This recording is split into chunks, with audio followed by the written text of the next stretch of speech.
முதல் வாசகம். இணைச்சட்ட நூலிலிருந்து வாசகம். அதிகாரம் 4. இறைவசனங்கள் 1 மற்றும் 5 9 முடிய. இப்பொழுதோ இஸ்ரேலரே, கேளுங்கள்.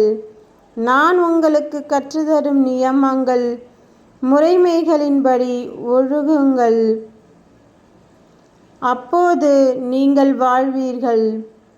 உங்கள் மூதாதையரின் கடவுளாகிய ஆண்டவர் உங்களுக்கு கொடுக்கும் நாட்டுக்கு சென்று அதை உரிமையாக்கிக் கொள்வீர்கள்.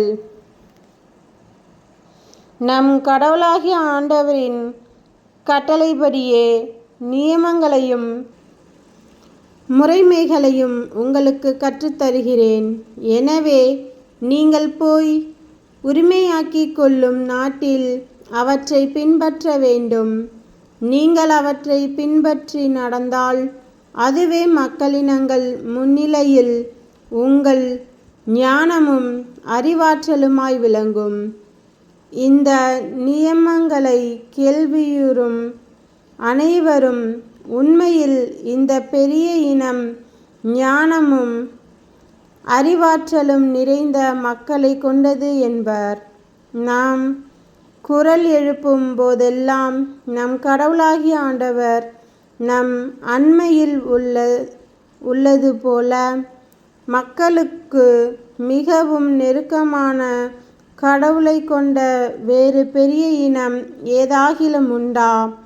நான் இன்று நேர்மை மிகு சட்டங்களை உங்களுக்கு தந்துள்ளேன். இவற்றை போன்ற நியமங்களையும் முறைமைகளையும் கொண்ட வேறு பெரிய இனம் ஏதாகிலும் உண்டா? கவனமாயிருங்கள். உங்கள் கண்களால் நீங்கள் கண்ட அனைத்தையும் மறைந்து போகாதபடி